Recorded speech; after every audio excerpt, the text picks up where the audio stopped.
सौम्या कुमारी माननीय मुख्यमंत्री जी अपने हाथों से नियुक्ति पत्र देके। बिहार मुख्यमंत्री नीतीश कुमार एवं पुणी थे चर्चा रे चर्चा कौन आपण मैंने निश्चय वीडियो देखिथिबे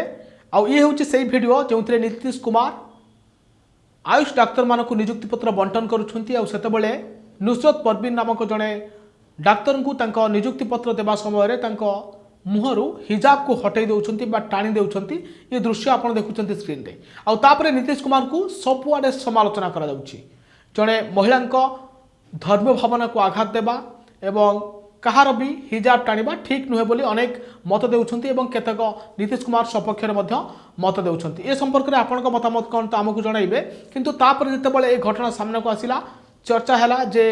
डाक्तर नुसरत परवीन आउ बिहार रे काम करेनि बिहार सरकार अंडर रे योगदान करेनि कोलकाता पलि आसबे और कोलकाता पलि आसछंती चर्चा होता किंतु आज गोटे खबर आसी पहुँचुची जे नुसरत परवीन जो महिला डाक्तर हिजाब टाणी मंचरे नीतीश कुमार से आज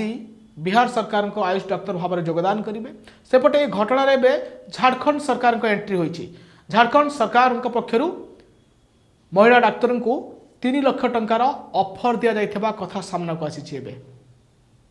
तो से जहाँ भी हो नीतीश कुमार को एभली आचरण को आपण माने केमी देखुचंती आमको कमेंट कर निश्चय जानतु एभली अधिक वीडियो देखिया पाई लाइक शेयर आउ सब्सक्राइब करंतु।